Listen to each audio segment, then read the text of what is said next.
Hello, listeners. Welcome and thank you for joining me again on today's episode of the Leading with Integrity podcast.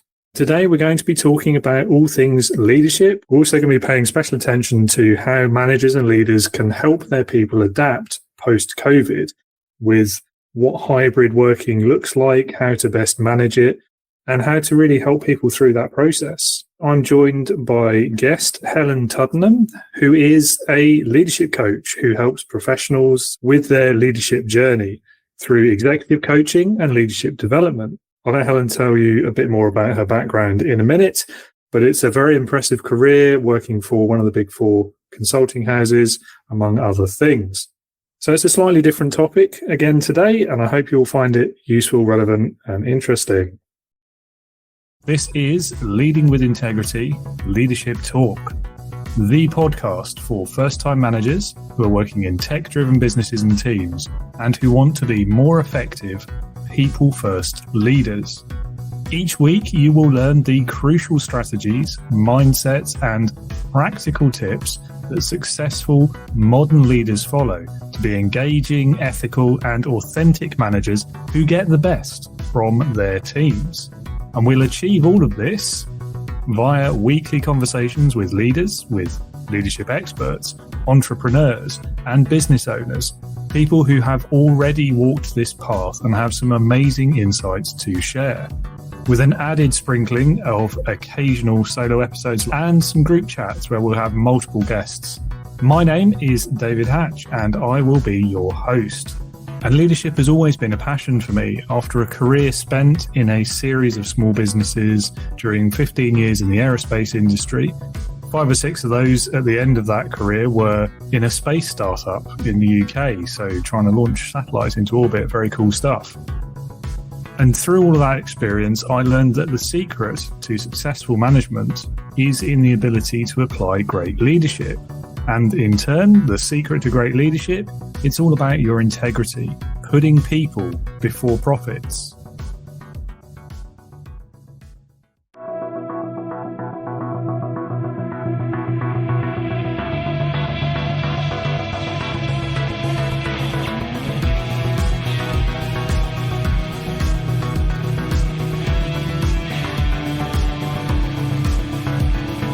Welcome to the Leading with Integrity podcast.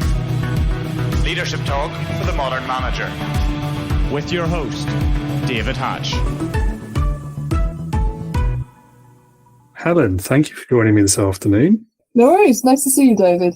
Yeah, likewise. And today we're going to be talking about everything that you do. We're going to talk about leadership, a bit about hybrid working, change management, all those challenges that are all tied together, aren't they? But I think to start with, I'm going to hand over the virtual microphone to you to introduce yourself, tell the listeners a bit about your background, what you do today, what gets you out of bed. I'm an executive coach and a leadership development consultant, and I help legal and finance professionals overcome the challenges of senior leadership. And in terms of what that means, well, I work with them either one-to-one, or if it's leadership development, it'll be with a group of people. They unravel their confusing thoughts. They think about what it is that's holding them back. And when they've done that, they've worked out what success means for them. They've got more clarity, and they've just got a fuller understanding of who they are as people. And that in turn then gives them renewed enthusiasm for their work and helps them to grow in their role, but also beyond their role as well. And I've been doing that for about 3 years. And before that, I was a director at PwC, the consulting firm in London. I was there for nearly 25 years, so I did quite a lot of different things there. But when I left, I was director in charge of the people risk team. And essentially what that meant is that I was working with clients, helping them to improve their capabilities and their culture within their teams, mainly in sort of the finance, risk and compliance space. So that's me. 3 years. I didn't realise that. It's so about the same time as I've been doing it on my own. Did you have the same kind of challenges that I did with setting up a business, like literally right before COVID? I did. So I left my job in February 2020. And at the time, I think I thought COVID was going to stay in China, which perhaps many of us did. I had gone down to 4 days a week from the December 2019, because I had been thinking about going on my own for a while. So I had done a lot of coaching informally. I used to do a lot with sort of middle managers, trying to get them up to senior manager, and also doing interview panels for that. And did a little bit of coaching internally on the side, but I found I enjoyed that a lot more than a lot I was doing day to day. As you can imagine, when you get to be quite senior in a big organisation, a lot of what you're doing is putting out fires, arguing over resources, that kind of thing. So not the kind of things that I went into the job in the first place. So yes, it was interesting. I'm very grateful for my network. We might come back to networks a bit later on. So that I was able to get some work online when we were completely in lockdown mode. It probably took me about 18 months to really get going. And I don't know if that was because of the pandemic or because it just takes any small business about 18 months to get going.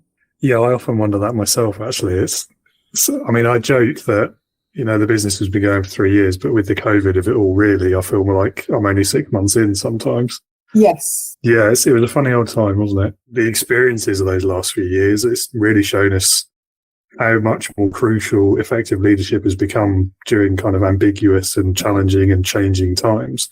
So what advice could you offer to help managers better lead through those kinds of challenges? I would say, in one word, it's communication.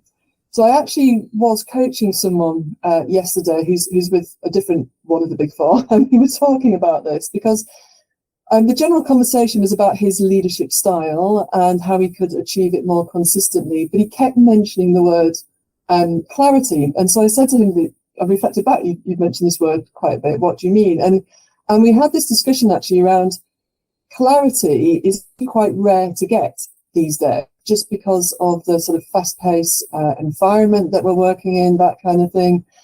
And the ambiguity, even if you are not deliberately going through some kind of change program, which most organizations are anyway, just the amount of ambiguity in the working environment, political, external environment, just can make things like decision making quite difficult at times. And so we were just talking about, well, what kind of clarity could he get? And the general view was, well, he could get clarity on the overall direction that he wants to go in and he wants to send his team in, but a bit less on the detail. So when we can't get all the answers that we want and our team are unable to get all the answers that they need as well, what we can do is just communicate what we do know and do that really clearly, but then be honest about that we just don't have all the answers. And there is a little bit of watching the space, but then keep checking in and having that regular communication so that people don't think that you've just forgotten about them. And that communication can work two ways as well. In fact, should work two ways. So giving the people in your team or organization an opportunity to be able to feed things back to you in a way where you're really listening, even if you don't have the answers, but just listening and understanding where they're coming from. People don't deal with change very well when they feel that the change is being done to them. But if they feel that they're part of the change and they can influence it in some way, that can really help with the buy-in. So if there's any opportunities for people to get involved, if you're doing some kind of deliberate change, that's good. And the other thing I would say, I was in a leadership program a few months ago, and we talked quite a bit around anchors. So when everything is changing around you, what are your anchors that do remain consistent that you can hold on to? And for a lot of people, that will be things outside of work. So it might be friends, family, hobbies. But for a lot of people, there will be things inside of work as well. So it could be the people that you work closely with. It could be you as their team leader. So giving people the opportunity to connect with others can be really helpful as well. Oh, and don't have one more. Don't let the ambiguity put you off making a decision. There's probably no such thing as the perfect decision to make, but there will be a range of things that are pretty good decisions in the circumstances. So as long as it's something that's going in that overall direction that we talked about, even if you have no more clarity, most decisions can be unraveled a little bit or course corrected if you get different information at a later date. Yeah, I like that last one in particular. You can't let lack of information or lack of perfect information stop you from taking action. And just understand that if new information comes to light, you can change that decision, can't you? It's not fixed in stone. It reminds me of someone I used to work with, and he was very funny in a lot of ways, because one of his buzz phrases was that perfect was the enemy of the good. Yes. And he'd always throw that out. And I agree with that statement, like it's true. Then at the same time, he was the worst person for waiting for absolutely every piece of information before he'd make a decision. So he wasn't practicing what he preached, but it made me laugh at the time. Yeah, I've started using the word experiment in coaching quite a lot, actually, because I think if you frame it as an experiment, then it just feels a little bit less scary. Yes. Yeah. I mean, it's almost like the scientific method, isn't it? It's you do what you can with the data you have until you have more data or not, and just accept that you've made the best decision possible. No such thing as perfect, is there? Exactly. Anyway, so on the subject then again of the last few years, one of the big, huge changes, of course, has been this rise of, first it was remote working by necessity, and then it's sort of transitioned a second time into hybrid working as we've kind of emerged from these lockdowns and restrictions, all that. I mean, that feels a bit like old news now. Do you think this hybrid thing is here to stay? Do you think we're going to go back to full offices again in the future, or? I definitely think it's here to stay. It's interesting. We have, it's not new, as you say. We've been doing it for probably about 18 months, most places. I'm not sure if we've got it right yet. So there is something there for leaders, I think, to sort of take a step back and review it and thinking what's working and what's not. And, and again, with that communication point, getting the views of your team members there. But I do think it will stay. It might change a little bit. I think most people I speak to are sort of in the office 2 to 3 days a week. I think there is a little bit more of a trend to it to go 3. I can't see it ever being 4, maybe for some organisations, but certainly not mandating everyone to go back into the office. I think most senior leaders do want people in the office a bit more, but I think that is just something around the need to control big organisations in particular. And I think people think that the best way of controlling people is where we can see them. And I also think nothing to do with, with what people listening to this can influence at all, but I think there's something around infrastructure, and particularly around some of the big cities and my experiences in the UK, just working a bit better. So having more flexible transport arrangements, having physical offices that are better suited to hybrid working. What I mean by that, I was somewhere last week where in a bid to try and get people into the office on Fridays and Mondays, because no one's in, and they're offering 75% discount on their coffee and just fresh food in the staff canteen. And someone was telling me, well, that's great, I'd save about £5, but my ticket into London in this case would cost me 20. So why would I want to do that? So there is something about incentivizing people, but with something that really matters to them. That's interesting about incentivizing them. Yeah, I hadn't thought of it that way.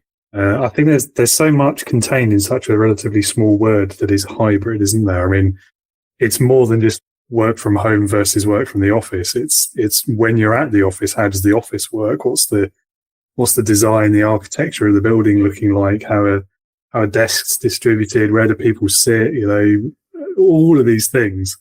And it's part of, I guess, reflecting people's lifestyles, like the times they want to work, whether it's from home, whether it's from the local coffee shop, all of that kind of stuff. And I mean, what do you think the good would look like? I just say that's interesting, because I'm thinking we had flexible working before, so I only used to be in the office 3 or 4 days a week before COVID, if I'm being honest, and we just called it flexible working. So as you're talking, I'm thinking, why did we come up with that word, hybrid? Maybe it's because some people are different places, but they were last time.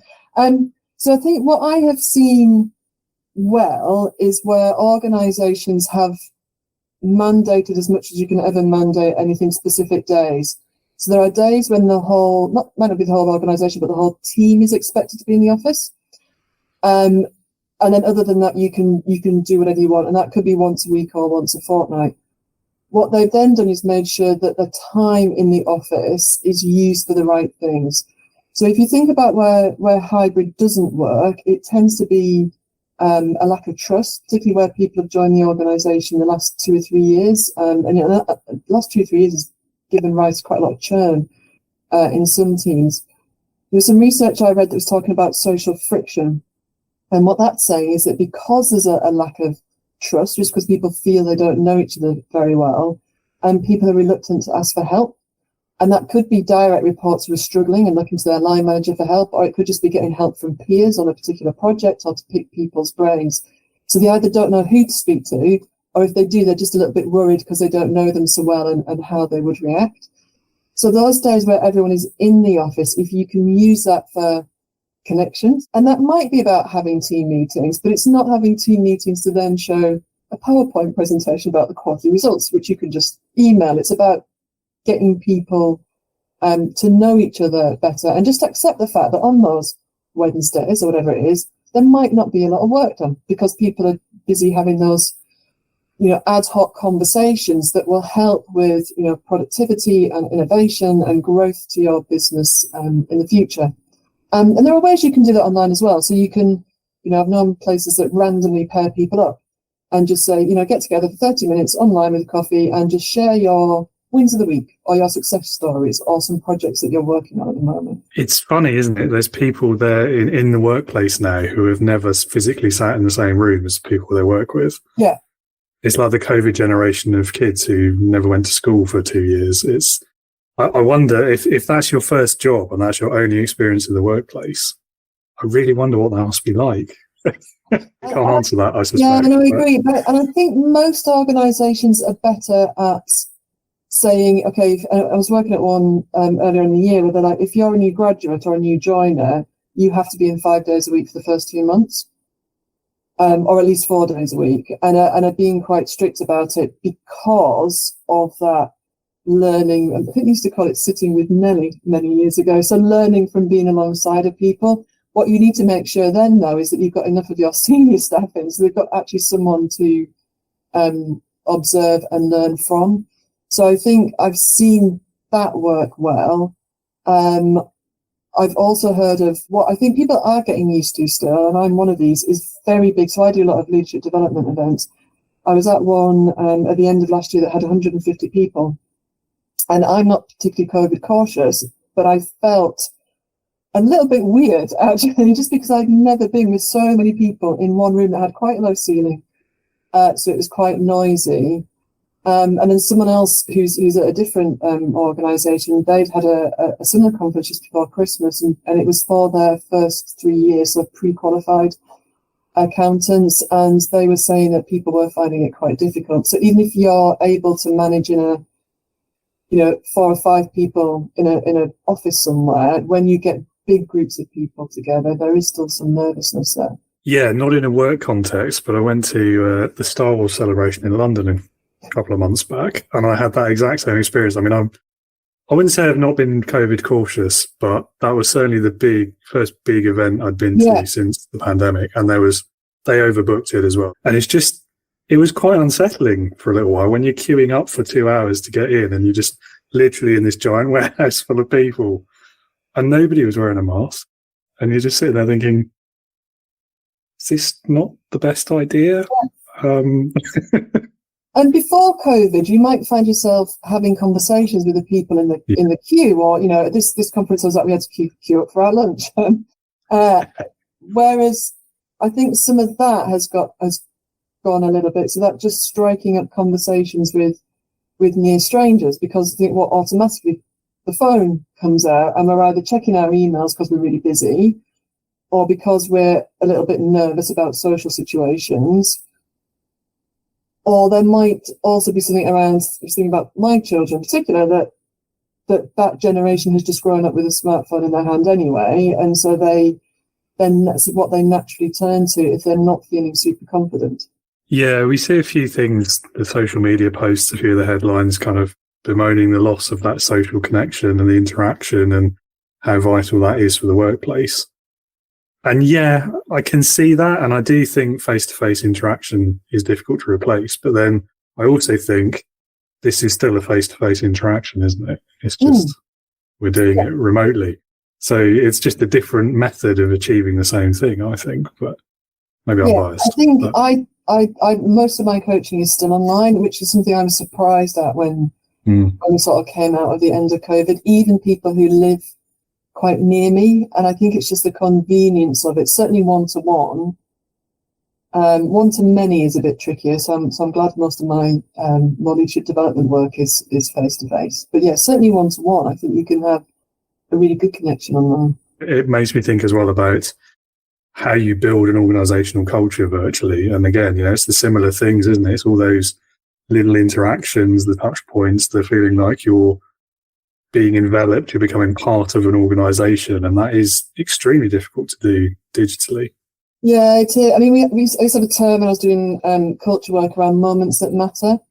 So culture is massive. So you would normally kind of focus on a particular area. So if you were thinking about new joiners and how you induct new joiners, it would be, well, what are the moments that matter for them? And that might be the first day at work, getting their offer letter.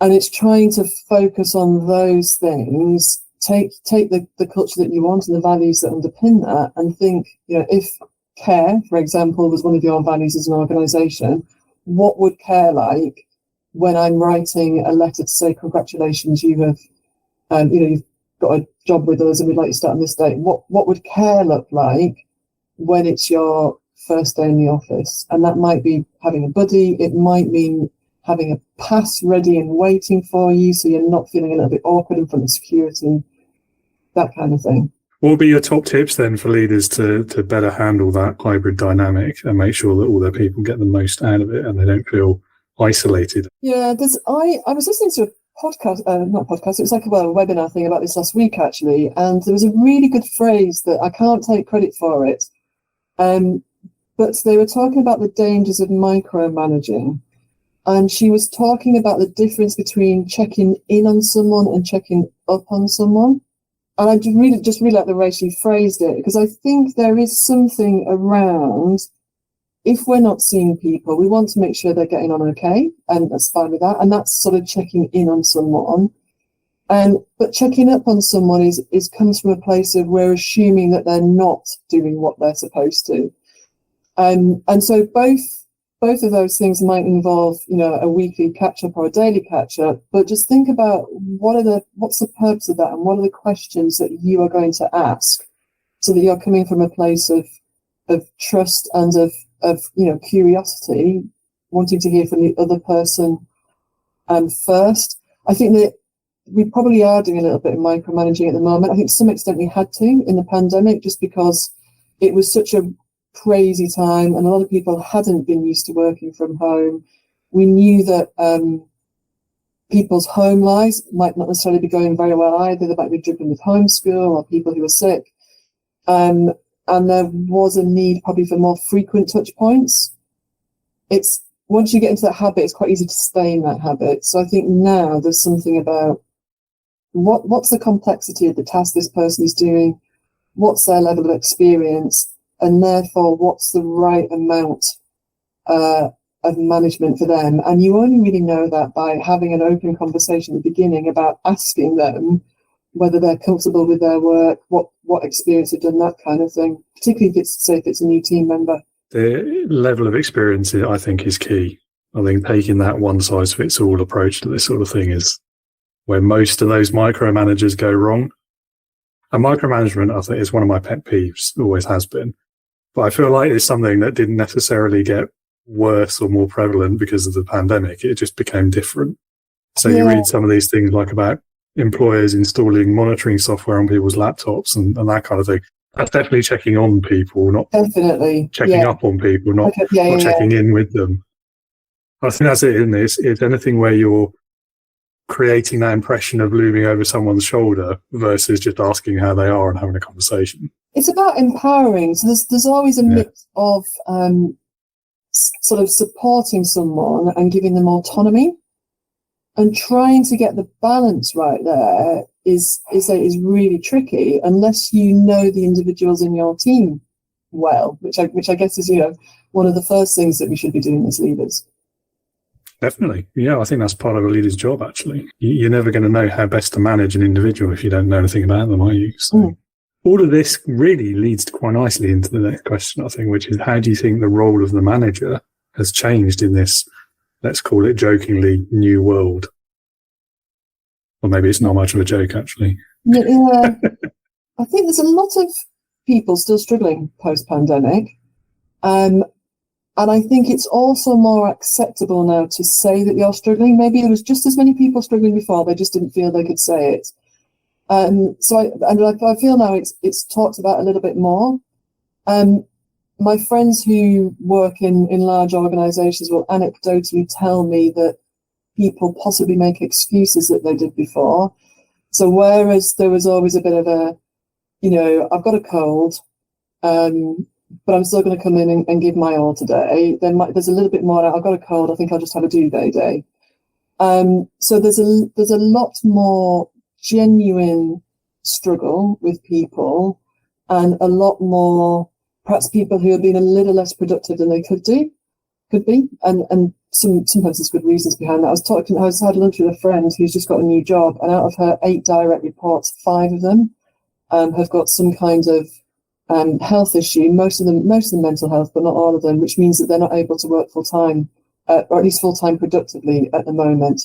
Her boss, however, is still expecting her team to still, meet her KPIs and be as productive as they were before. So there's something around how you manage that balance between, care and support, because we do want to do that, but whilst also making sure that your team is productive and hitting its targets and doing good work. And I think I would just come back to what we've just been saying, actually, which is just know your team as individuals. So how is it that they work best? What is it they need, either from you or the organisation as a whole, that's going to help them work the best that they can at the moment? There's also something about when you're delegating tasks or setting tasks, just being really clear on what it is that needs to be done and when it needs to be done by. And if they can't do that for whatever reason, then coming up with some kind of, negotiation, something that you're both happy with. I think there's something around fitting that piece of work into the bigger picture. So if they're unable to do that, what implications will that have for someone else in the team or the client or the organisation? And so putting in a little bit of plan B. So if you can't meet the deadline, can you give me a couple of days notice, that kind of thing. And if that does happen, then rather than you as a leader just take on that work, which a lot of my clients, because they're very supportive and want to be seen as nice people, they tend to take on work back that they've delegated. So instead of doing that, trying to work with your team member to think, okay, what if you're not going to be able to get that done now because your conditions flared up again or whatever, what alternatives have we got? And trying to help them shape part of that solution, because that in itself is empowering and helps them feel they've not let anyone down because they're unable to do it anymore. And it gives them a bit more autonomy, helps them feel a little bit more stronger to some extent.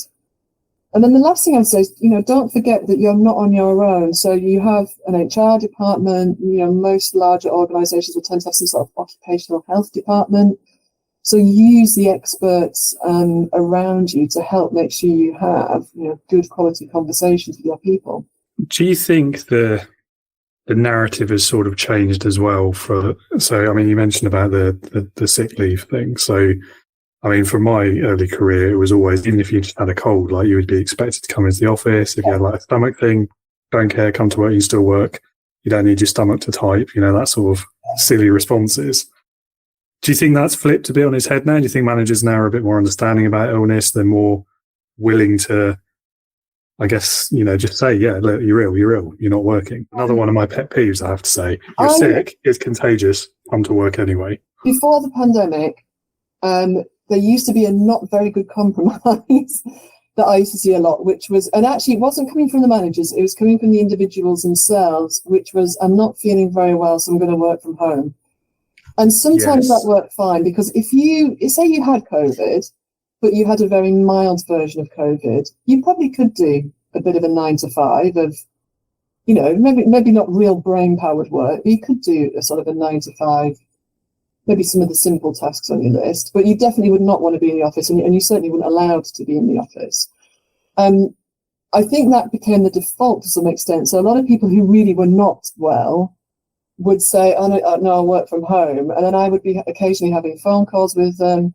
We did have Google Meet where I work, but nobody ever put their screen on before the pandemic. So we'd be having, phone calls and stuff. And I knew they were not well enough to work, whether it was at home or otherwise. So I think not coming to the office but being at home is still an option. But as a leader, I would always be checking, if work at home was not an option, do you think you would be in the office or not? Would you be well enough to come in the office? And if they say probably not, then just get them to think really about whether they should be in. And certainly don't put pressure on people. If it's an ongoing issue, then it's probably something to speak to HR about, or ask what is it that would help you.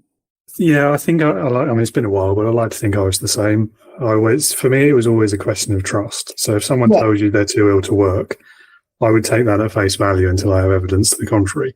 But I'm certainly not going to go looking for that evidence either. Like, if you tell me, say, I trust you, right? I'm not going to make you work if you're unwell. Because, I mean, apart from anything else, even if it's a minor illness thing, you could be prolonging it by expecting them to still work from home, when what they really need to do is focus on getting better. And if you let them do that, in my experience, maybe 8 times out of 10, they'll be back at work quicker anyway. So everyone's a winner then. Organisations are outcomes-based, aren't they? So if the work, it's not so much how many hours you're putting in, it's are you doing the tasks assigned to you, and are you doing them to, a good enough level? And if that's not the case, then you need to start having those conversations early with people. But coming to those conversations from a position of curiosity almost. My first thing isn't to have a go at you for not doing your work on time. It's to find out how you are, if there's anything going on, how you feel you're performing at the moment. And certainly don't leave it till the, year-end performance management process. It's making people feel supported if they're struggling. Yeah, it's what you were saying earlier about checking in with people versus checking up on people, isn't it? And it applies just the same here. And I think the other thing you're talking about with the mental health side of it as well, you've got to be so much more careful with that, because if you do that kind of check in the wrong way when they're already signed off for a mental health thing, you could make that worse if you do it the wrong way. Yeah, definitely. So, and if people are signed off, then I think there are particular rules that either have to follow or should follow. So that's when you definitely need to speak to occupational health. If people are off sick for whatever reason, whether it's physical or mental, then just leave them. It might, if you know them well, you can send a text just saying, hope you're feeling better, let me know if there's anything I can do to help, or, anything that someone needs to pick up for you. But yes, don't be hassling people off sick. Yeah, not quite what I meant, but yes, that too. Yeah.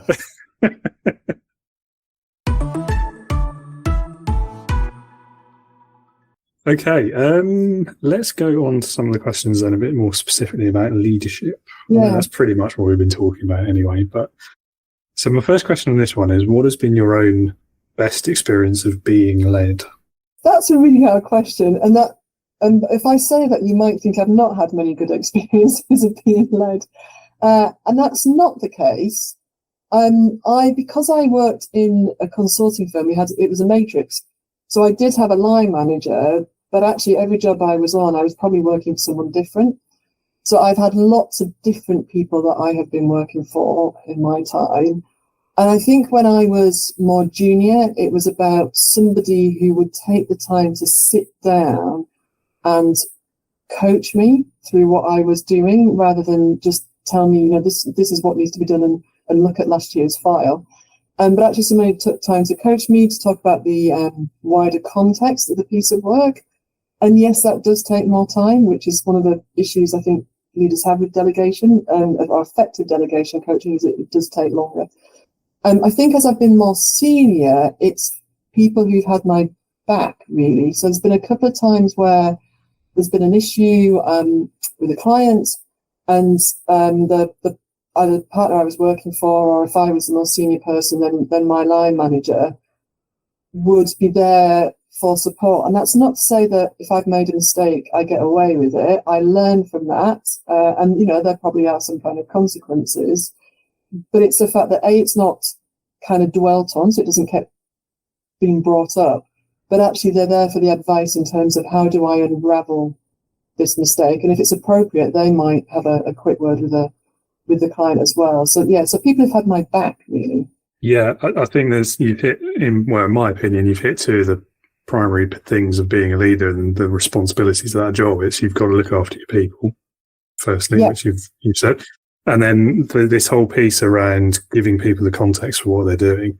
I don't know what it's like in big corporates because I've not worked in any, but certainly in a couple of the small businesses I've worked in, there was this very deliberate siloing of information and this kind of almost artificial secrecy about what's going on in the wider business. It's like, no, this narrow bit is your job.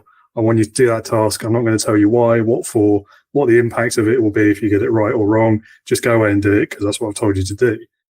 But actually, you're missing a huge trick there because if you explain all of those things to this person, you're going to get a buy-in a lot easier. And once you've got that, they're going to work harder to do a good job for you. And ultimately, you'll get a better result as well. So, and it makes them feel better as a person and more seen and heard and recognised for what they're contributing. So I think that's learning. Well, exactly, yeah. It helps with learning as well, because if you're then able to apply what you've learned to different contexts rather than only because you get told what to do, you can only really apply it in that particular context. And it's also great for building innovation and creative thinking, because if they understand what the wider problem is that's trying to be solved, they might have knowledge or skills that you don't, and they might be able to look at that problem and go, well, there's an easier and quicker solution and it will give you a better answer. I'm going to do that instead. Yeah, definitely. And that's what you should want as a leader, in my opinion.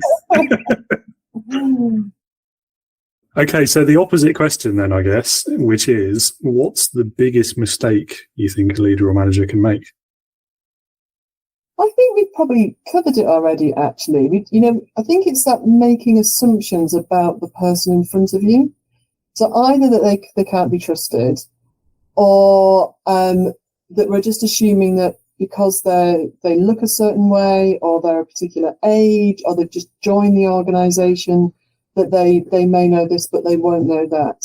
So I think we've talked around it, but I don't think we've used the phrase situational leadership, where leadership needs to be flexed depending on the situation.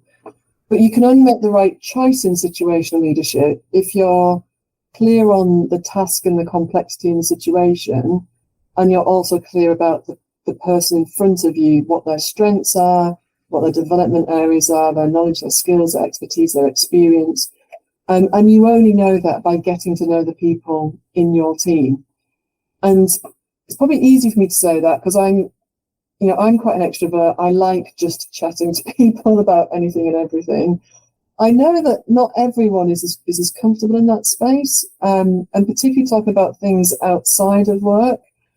And so if that is you, I would just encourage you to be a little bit braver and have conversations. It might, going back to our hybrid point, it might be online, it might be in person, and just about them and what they enjoy doing. If it's someone new, find out what they did before. Even if it's a new graduate, you don't know what they did at university, what they feel confident in, what they feel less confident in, and then just setting the kind of expectations up front, I guess, around making sure the person's really clear on their expectations of what you're looking for from them, and just agreeing what so monitoring sounds like an awful word, but what that monitoring process is, because you don't want to be micromanaging, but you also don't want that person to be left kind of floundering, not knowing what they're doing and not feeling they can come to you for help. Yeah, I like the word measuring rather than monitoring. Thank you. I guess it's that conversation, as you say, it's understanding in both directions, really, is what needs to be measured and how is it best going to be measured. And I think that's... What does good look like? Because you can say to someone, I'd like you to do this report or whatever, which sounds easy, but actually there's a lot of, what do you want in the report? When does the report need to be done by? It's what does good look like that I don't think, I'll probably, hold my own hand up here, are particularly good at talking about. Possibly sometimes we don't know ourselves what good looks like. But. Yeah, I'm probably the opposite. I tend to go too far. I want this nth level of detail of every. Yeah, anyway. Are you a blue? Yeah, possibly. It's the project manager in me, I fear. But yeah, it's a funny one. I mean, the point about introverts versus extroverts is interesting as well. I think not all introverts are created equal, are they? But I think and speaking as a semi-introvert myself, I think where we excel in those situations is we're better able to listen. Yes. On the whole. I mean, that's a horrible generalization, I think. And that's what I think serves you best in those situations, is being able to take the information in rather than transmit all the time. And I think that's where a lot of leaders trip over themselves. Yeah. Another great phrase I like is that we should listen to understand rather than listen to respond. Because I think a lot of the time we're listening, but we're thinking, how do I respond to that person that makes me look either kind or clever or whatever it is that we want our identity to be. No, I like that one. This idea of active listening as well. Yeah. And it's, I mean, some people almost treat conversations like a competition, don't they? They're just waiting for their turn at bat or whatever. But actually, and they don't really take the information in when they do that. So I think you're right. It's listening to understand and then respond, but do so meaningfully, not just it's my turn, I'm going to say something. Yeah. And respond in a way that's going to help the other person. Yeah, exactly. Yeah, absolutely. Okay, next question then. A bit more about you, actually. What's the best thing about what you do? What is it that you love? What gets you out of bed in the morning? So I think it's just seeing that difference in people. And I think on one level, a lot of it is confidence. I mean, people tend to come to me because they are lacking in confidence in some way or other. And some of them are operating at, pretty high levels. But every time we go up a ladder or we do something new, we start from a place with lower confidence. And that's not imposter syndrome. That's just normal because it's just unfamiliar to us. It's a new situation. And so seeing people improving confidence gets me out of bed in the morning. And that is shown in a lot of different ways because confidence is different for every person. That's why I particularly like coaching and doing some of the longer leadership programs where I see people over, 6 to 8 months, because you can really see that difference. So I actually been doing a leadership development program which finished last week, and to be able to see people who were looked really uncomfortable back in October when we started, who were not quite sure in their role how they could handle their line manager, who were not quite sure about the value that they could add and weren't particularly comfortable about their strengths.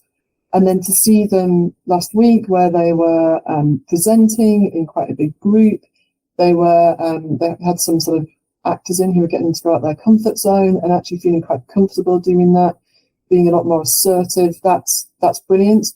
I think also where there is a tangible outcome to that, that's another thing that sort of really gets me excited about coaching. So that might be something really obvious, like a promotion or a new job. I think one of the clients I've been proudest of recently was actually someone who just did not get on with their line manager.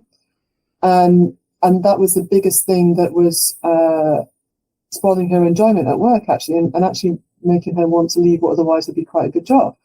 And so that's when we were coaching, that's what we were working on. So how to reframe the situation with her line manager in a way that they might not be best friends, but they can have a really good working relationship together. Essentially, they were just two really different personalities.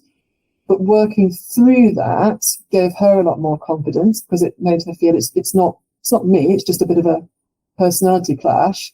But also knowing that she could, I suppose it's a bit like growth mindset, knowing that wasn't a situation that had to stay the same, that there were things that she could do to help make that a much better relationship, made her just feel more confident generally as a leader. Yeah, not much I can say to that, really, but it sounds amazing. I'm really pleased that you're able to give such great results to your clients. It's awesome. Almost last question. Okay.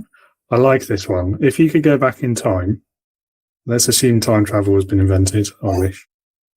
What career advice would you give to your younger self? So I find that quite an easy one. Oh. And when I've done sort of mentoring programs in schools, particularly young women or girls at schools and students, this is what I always say, and that is shout about what you're doing. So I think I was always sort of brought up, maybe it's the British schooling system that does this to you, that if you do a really good job, you will get noticed, you'll get promoted, you'll get good ratings and that kind of thing. And that's only half of it. And possibly even the least important bit half of it. You need to do a good job, but then you need to make sure that everyone knows that you're doing a good job. And that's something that a lot of people shy away from, possibly more women than men, I don't know.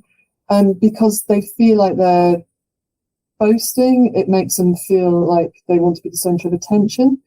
But so you need to do it in a way that feels comfortable to you. So that might just be, you know, if you are having some kind of team meeting, just talking about your successes and your wins. And one thing I used to like to do was if I'd done something really well on a project or the team had, I would think, okay, which of the other partners in my organisation have clients that this might be helpful for? And I would just knock on the door in a day when I was in the office, which I recognise is hard enough, stick my head around their office and just sort of say, oh, you know, I've just been doing this with this client. And it made me think about your client because I know they're going through the same things or in the same industry. Do you think they'd be interested? And it might be, I've got 5 minutes to sit down. It might be, can you put some time in the diary? Either way, it was fine. But I needed to know them a little bit to be able to do that. So if we did have big meetings, department meetings, I would just make sure I chatted to people. I would sometimes ask other people to introduce me to them, that kind of thing. So it's about being visible, and you can't do it to everyone because it takes up a lot of your time. So there's something about thinking, who are the 3 or 4 people that I want them to know me and know what I do and be advocates for me, depending on my career aspirations, and just start working a little bit on that. I think it is a British thing, you know. Possibly. I worked for a British-based company, but we did have quite a lot of people from overseas. Yeah. And I won't tell you the countries that were more direct than others. Yeah. But it possibly is.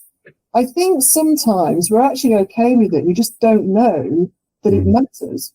Yeah. I think thinking back to you mentioned the schooling system, and you're right. I mean, we were always taught no one likes to show off. Yeah. And so we've got that idea planted in the back of our heads, haven't we? And I'm sure there are national schooling systems in other countries that don't teach that way. Yeah.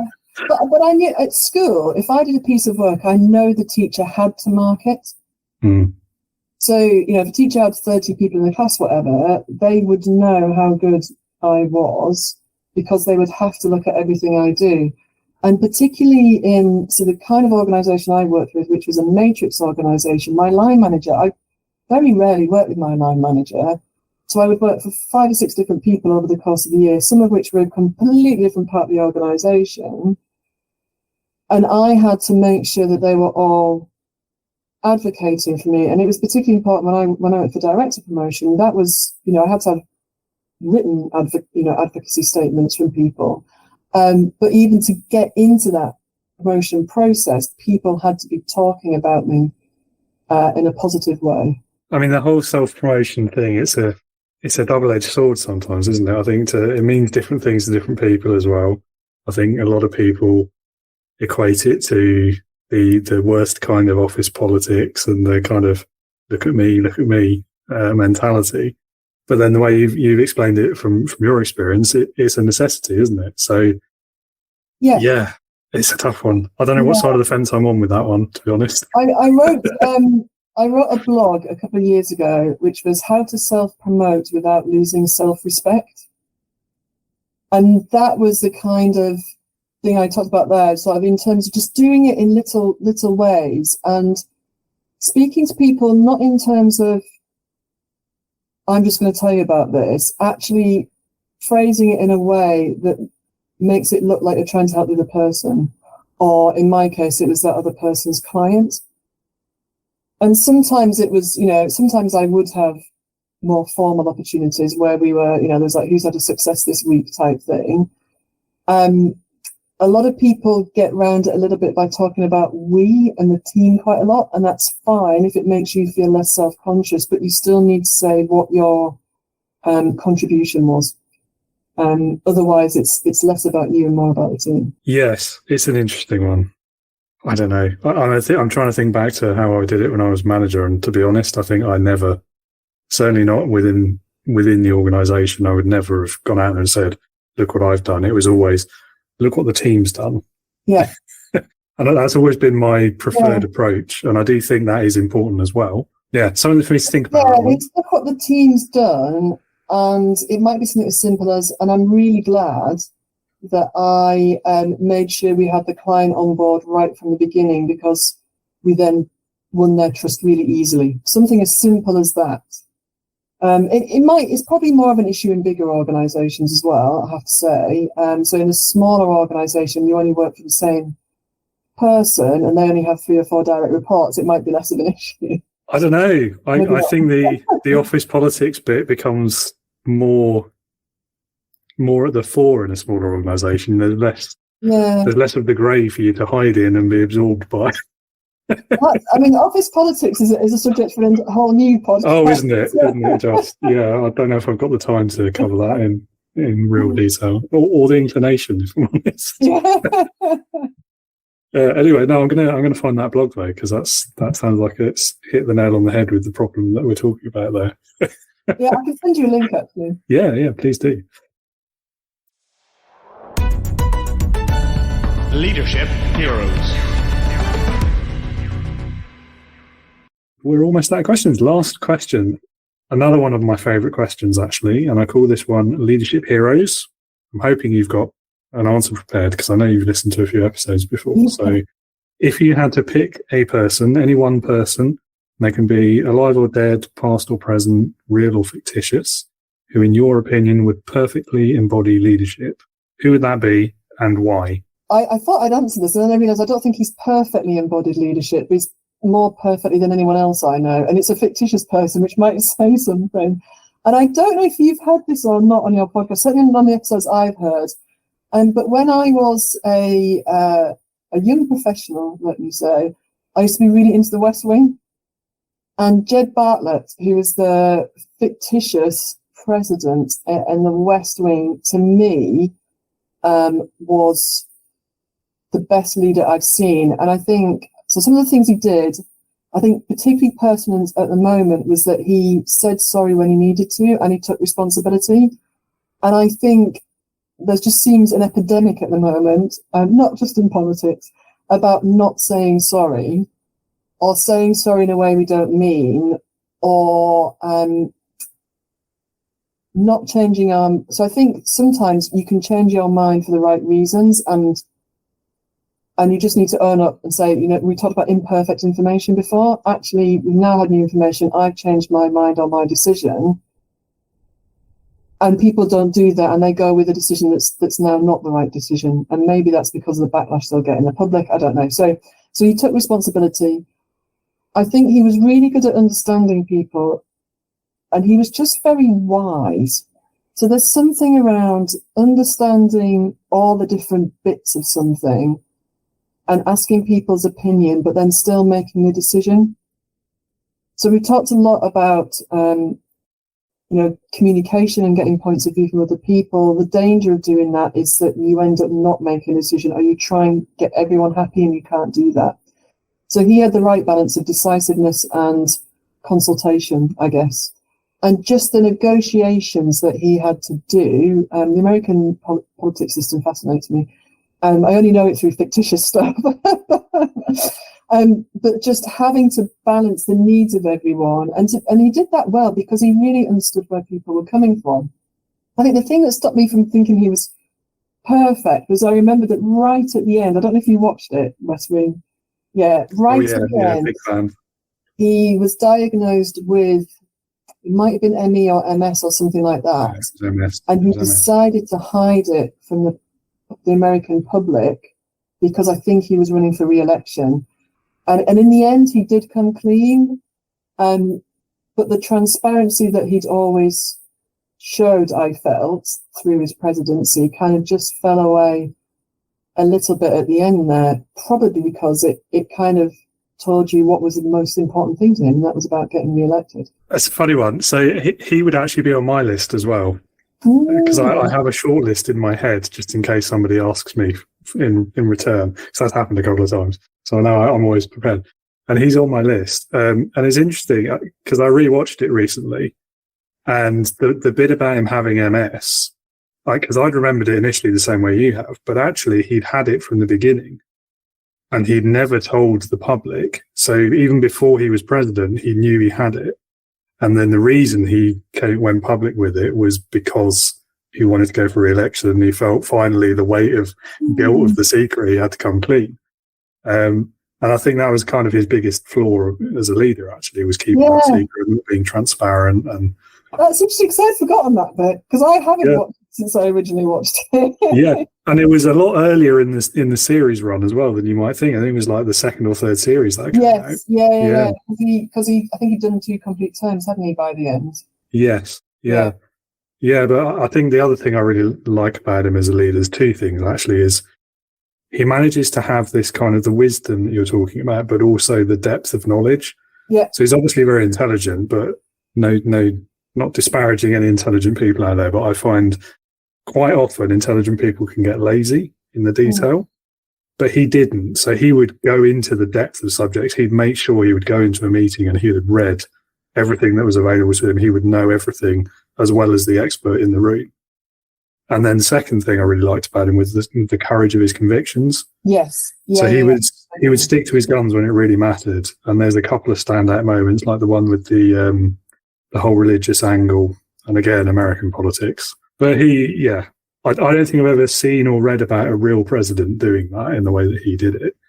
No, not a real president. I think it's interesting because there's people that I would sometimes think are good leaders on this side of the pond, because you see them on TV and you think it sounds like they know what they're saying, and then you find out a little bit more about them, and they're not quite as good a leader as you thought. Whereas I guess the advantage we had with Jed Bartlett and anyone else on TV is you get to see the stuff behind the scenes, which we don't for most leaders in real life, certainly like public-facing ones. That's true, which is probably why it's so horribly unfair to pick fictitious characters. But also, it's quite fun, so I'm never going to take it out. I want to know who else is on your list now, but maybe we'll do that after. Maybe. No, I've not had that one before. Anyway, so I'm going to have to take it off my list now. I can't use him. Thanks. All right. Well, Helen, it's been a great conversation. Thank you for your time. And last thing, if any of the listeners would like to learn more about you, what you do, how they could work with you, do you want to put them towards your website or anything else?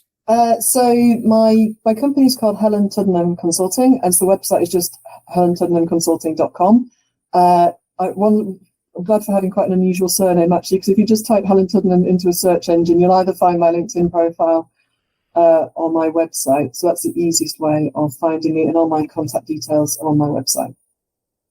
Excellent. And I'll put the links in the episode description as well, so people can find it even more easily. There we go. Thank you. Excellent. Well, thank you again.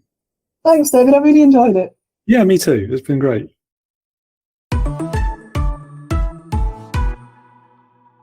Thank you, Helen, for your time. I had fun there. I hope you did as well. Listeners, if you would like to learn more about Helen and what she does, I'll put the links in the episode description as usual, so you can click on those, get in touch with her, find out more, have a look at the website. If any of you listening are new managers, or if you are struggling with confidence, imposter syndrome, and just how to get the most from your team, and you would like to improve on your leadership confidence, your leadership knowledge, and develop your skills via a pretty informal and collegiate atmosphere with like-minded individuals and managers at a similar stage in their career, then the solution that I'm offering you to those problems is the Integrity Leaders Community Program. Head over to www.leadernotaboss.com. Again, link is in the episode description. So head over there, you can register. It's a very small fee with a 14-day free trial, so no obligation to pay anything at the end of that if you don't get anything valuable from it. And you can join us. You can get the benefit of a community atmosphere where we're all learning together, myself included, because I learn something new about leadership with every person I speak to. Get on board, don't miss your chance, and I hope to see you there very soon. That's all for today. Thank you so much for listening. I hope you'll join me again next week when I'll be joined by another guest, Blake Hutchison. Blake will be talking to us about his experience in a number of different sectors, including his current business, which is a software and tech-driven marketplace for buying and selling businesses. So he's got some really interesting experience and some great lessons about leadership that he'll be sharing with us. So I hope you can join us then. Until then, remember, be a leader, not a boss.